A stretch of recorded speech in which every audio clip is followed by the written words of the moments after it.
Have you ever decided to quit smoking and just thought to yourself, I'll just keep a few cigarettes by just in case?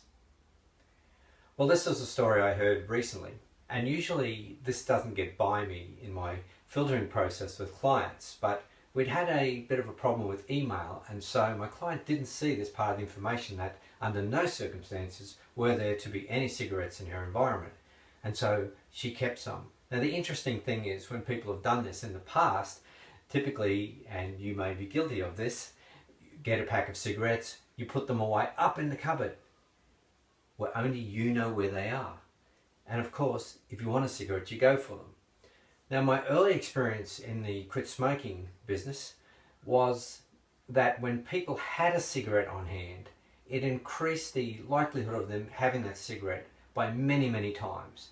For example, someone could quit successfully using my blur process with the hypnosis and the various strategies, and then the next morning they might have a passing thought of a cigarette. Without a cigarette on hand, it just goes. Or they use one of the strategies they're given and it just goes. But if there's a cigarette there, it starts to play on their mind. Because if there's no cigarette there, there is one decision to make. Do the strategy. If the cigarettes are there, you may make that decision 50 times in the next hour as to whether or not you'll have it. And you'll ultimately fail.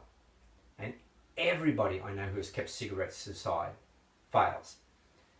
So, as a simple part recipe for success, do not have cigarettes in your environment.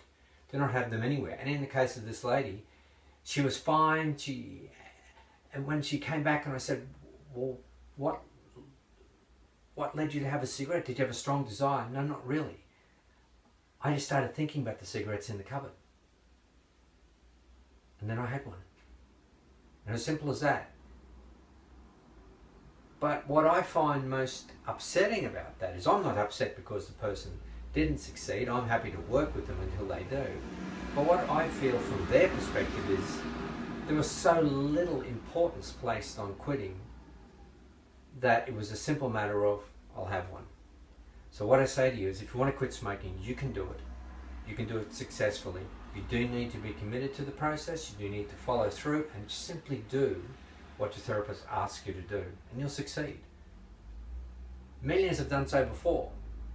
And just remember, you're not special. And neither am I. We're just people. Others have quit, you can quit. So I wish you all the best. If you'd like me to help you quit smoking, I see patients in person on Buderim on the Sunshine Coast. I do Skype from anywhere in the world, right out in the rural areas of Australia, which is a favourite thing for me to do. And you just go to howtoquitsmokingscigarettesnow.com, or you can go to iannewton.com. That's easier to remember. And you'll find your way to all the details. And you'll see my guaranteed process, where I will work with you until you quit. Thank you. All the best.